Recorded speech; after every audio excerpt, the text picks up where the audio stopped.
Halo, saya Sabit Rahira. Selamat datang di video belajar coding untuk anak dengan Scratch. Jadi di kumpulan video ini nanti saya akan mengajarkan anak-anak gimana sih caranya coding dengan menggunakan sebuah tools yang namanya Scratch.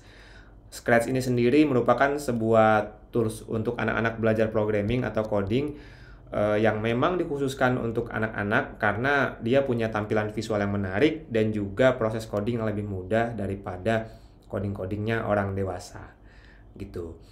Nah, mungkin bagi adik-adik yang mengikuti video ini, beberapa masih bertanya-tanya terkait dengan apa sih itu coding.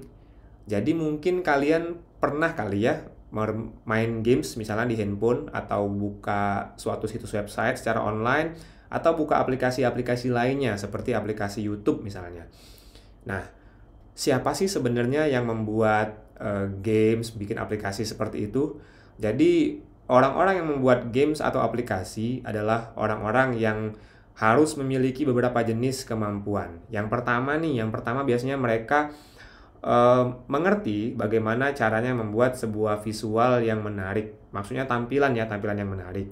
Sebagai contoh, biasanya mereka bikin karakter-karakter games, hero-hero games gitu kan, yang memang enak dilihat kalau kita memainkan gamesnya. Makanya bikin kita tertarik untuk memainkannya.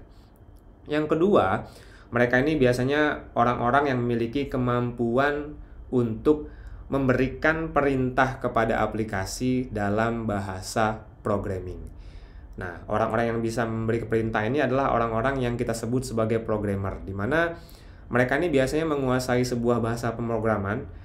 Nantinya bahasa pemrograman itu akan disisipkan di dalam aplikasi. Nanti aplikasinya udah tahu tuh, si aplikasinya tuh kalau misalnya diklik kanan misalnya kan, maka karakternya belok ke kanan gitu kan. Atau diklik ini maka karakternya akan mengeluarkan kemampuan seperti ini. Jadi itulah yang namanya coding. Jadi kegiatan saat mereka memasukkan perintah ke dalam program itu dengan bahasa pemrograman, itulah yang kita sebut sebagai aktivitas coding, membuat kode, gitu ya. Nah, sebelum kita lanjut, mungkin orang tua yang juga mendampingi anak-anaknya atau kakaknya yang mendampingi adik-adiknya bertanya-tanya gitu kan, kira-kira biar anak-anak atau adik-adik kami ini bisa ikutin tutorial ini, apakah si pendampingnya ini perlu juga bisa coding? Nah, jawabannya enggak. Jadi pendampingnya enggak perlu bisa coding, tapi lebih sifatnya kepada supporting. Supporting dalam artian misalnya nanti akan ada proses yang mewajibkan kita mendaftar dengan menggunakan alamat email. Mungkin adik-adiknya masih belum punya nih alamat email, gitu kan. Makanya nanti orang tuanya bisa membantu dengan menggunakan email dari si orang tuanya, biar nanti adik-adiknya bisa join ke dalam Scratch-nya sendiri. Nah, kemudian mungkin juga akan ada pertanyaan, kira-kira anak-anak yang seperti apa sih yang dirasa bisa mengikuti tutorial ini atau video ini.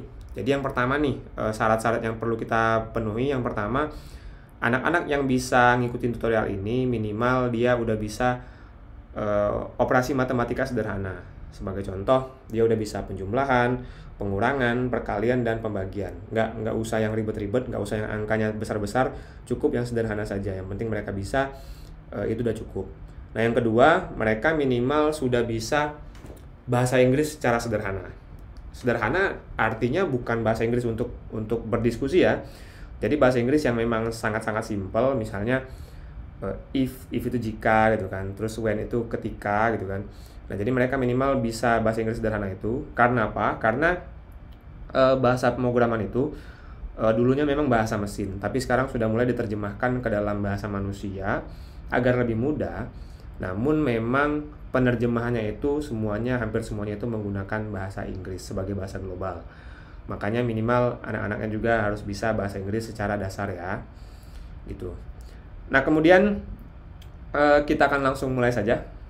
Sekarang silahkan buka browser, adik-adik sekalian buka browsernya, bisa Google Chrome, bisa Firefox. Nanti buka alamat ini, alamat scratch.mit.edu ini ya.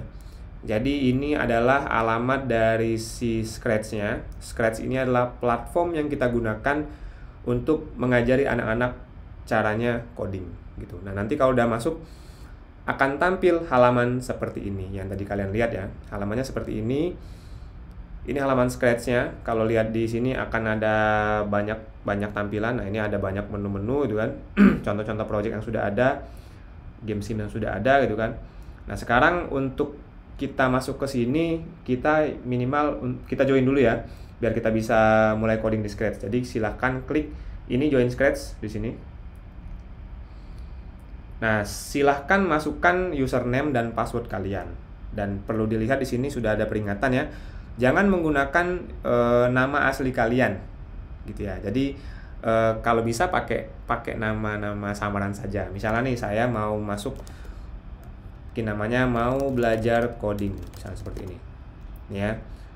Passwordnya misalnya, nih ada peringatan username sudah diteken, sudah diambil, sudah ada yang gunakan gitu kan. Jadi pakailah username yang lainnya. Misalnya biar nggak ribet, saya pakai mau belajar coding 4 gitu kan, tambahin aja, siapa tahu belum dipakai. Terus saya bikin passwordnya. Nah ini, jadi saya masukkan passwordnya seperti ini, kemudian klik next. Kalau password yang di sini dengan yang di bawah harus sama nih ya. Kalau udah selesai kita klik next. Nanti ditanya nih, kalian tinggal di negara mana? Ya udah, kita pilih Indonesia. Terus tanggal lahir saya itu Agustus tahun 89, jadi saya cukup tua dibandingin kalian pastinya. Mungkin saya setara dengan orang tua kalian ya. Nah, kemudian jenis kelamin, gender, saya pilih laki-laki gitu kan. Terus next. Nah, di sini kita diminta untuk memasukkan alamat emailnya. Jadi alamat emailnya akan saya masukkan alamat email saya. Ini ya. Ini sabit@gmail.com. Jadi silakan masukkan alamat email kalian. Nantinya si Scratch-nya akan mengirimkan email yang diisi ini untuk melakukan konfirmasi email. Jadi saya create akun ya. Jadi silakan nanti akan dikirimkan emailnya. Ingatin sama orang tua kalian.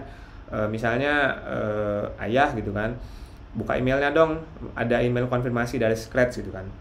Tugas ayahnya cuma klik confirm my akun saja gitu. Jadi untuk konfirmasi saja sih sebenarnya gitu. Nah, kalau udah selesai kita langsung masuk saja get started seperti ini. Nah, ini sudah otomatis dia login sebagai mau belajar coding 4 sesuai yang saya masukkan tadi ya. Nah, di sini kita bisa lihat ada banyak menu yang di bagian atas ini. Ini ada inbox, ada pesan, tapi ini saya hiraukan dulu. Sekarang kita akan fokus ke sini nih, ke menu yang bergambar folder atau directory. Ini namanya My Stuff. Ini silakan kita klik saja di sini. Saya klik ya. Nah, seperti ini. Jadi My Stuff ini, ini confirm, udah saya confirm padahal ya. Sorry. Nah, jadi di sini isinya My Stuff ini apa? Isinya My Stuff ini adalah daftar project atau studio yang kita buat. Nah, karena ini emailnya baru saya masukin, baru saya daftarkan, jadi memang saya belum sama sekali membuat project apapun di sini, gitu. Makanya di sini kosong ya, nggak ada apa-apa isinya. Karena apa? Karena memang belum ada. Nah, sekarang kita akan mulai membuat project baru di sini. Jadi silakan klik plus new project yang ada di sini. Jadi klik di sini. Nah, kalau udah diklik nanti akan muncul sebuah halaman yang menampilkan tampilan halaman project yang ada dari Scratch. Oke. Nah, sekarang sebelum kita mulai, kita akan jelaskan dulu apa sih ini tampilannya apa sih. Kita pasti masih bingung gitu kan, Jadi apa sih kegunaan masing-masing tampilannya? Jadi yang pertama di sebelah kanan atas ini ya, di sini ini ada gambar kucing. Nah, ini namanya screen stage gitu ya, stage namanya. Jadi nanti games atau aplikasi yang kalian buat nanti akan di sini kita melihat simulasi gamesnya. Jadi gimana sih, misalnya kalau kita mau jalanin gamesnya, nanti kita bisa lihat di sini tempat berjalannya. Ini namanya stage. Nah, kemudian di bawahnya stage, di bagian kanan bawah itu ada yang namanya sprite. Sprite ini adalah sebuah screen yang gunanya untuk mengatur semua jenis visualisasi atau bagian-bagian tampilan dari games yang nanti kita buat gitu. Jadi di sini bisa lihat ada gambar kucing. Nanti gambar kucingnya ini bisa kita modifikasi dengan berbagai hal. Nah, di sprite ini kita bisa lihat di sini. Di sini ada untuk ngatur tata letaknya X dan Y ya. Ada untuk pengaturan tampilan ditampilkan atau tidak. Ada untuk menampilkan ukuran dan juga ada menampilkan direction-nya. Direction itu arah. Nanti kita bahas lebih lanjut bagian ini di video selanjutnya ya. Tapi ini gunanya untuk ngotak-ngatik sprite ini tampilan atau bagian-bagian dari sebuah visualisasinya. Nah, setiap sprite ini nanti bisa jadi akan ada banyak sprite di sini, tapi setiap sprite ini bisa dikelola dengan 3 buah hal. Yang pertama kode di sini ya, di sebelah kiri ini layarnya ada 3 buah bagian, kode, custom, sama sounds. Gitu. Nah, yang pertama kode. Jadi yang pertama kode ini akan mengatur banyak hal. Kita bisa meminta si kucingnya itu maju, bisa mundur, bisa loncat, bisa segala macam. Itu semuanya kita atur di kodenya. Misalnya kalau saya klik enter nanti kucingnya seperti ini. Kalau saya klik bawah kucingnya seperti ini gitu. Nanti semuanya akan diatur di bagian kode ini. Ada juga customs. Custom ini lebih kepada editor untuk mengelola tampilan dari si karakternya atau visualisasinya ya. Sebagai contoh nih, di sini ada dua jenis custom di sini. Nah ini, biasanya ini kalau kita mau buat efek si kucingnya sedang berjalan, jadi kita pakai efek dua buah gambar ini. Sebagai contoh nih, ya kalau kita lihat seperti ini kan dia kayak lagi jalan kucingnya. Nah ini kayak lagi jalan di tempat gitu. Tinggal kita atur saja kucingnya bergeser jalannya ke kanan misalnya kan. Jadi benar-benar terlihat real dia sedang berjalan gitu. Oke. Nah kemudian yang terakhir ada sounds ini biasa ya, suara artinya. Jadi ini digunakan untuk mengelola suara atau sounds atau audio dari si game saya nanti gitu. Jadi ini suara kucing nih ya, kalau kita putar meow gitu kan. Jadi untuk suara. Oke, nah itu semua bagian yang ada pada Scratch dari project Scratch. Nanti yang perlu adik-adik ketahui, hampir sebagian besar semua kegiatan kita di Scratch itu nanti akan berfokus pada blok kode gitu. Makanya memang namanya coding gitu kan, karena memang aktivitasnya itu semuanya ada di ngotak-ngatik kodenya, coding. Jadi seperti itu. Jadi nanti kita akan pahami lebih lanjut terkait dengan prakteknya langsung gitu ya. Kita praktekkan langsung gimana cara mengelola si Scratch ini. Oke, sekian dari saya. Jangan lupa ikuti video selanjutnya. Kita akan bikin games yang lebih seru lagi. Terima kasih.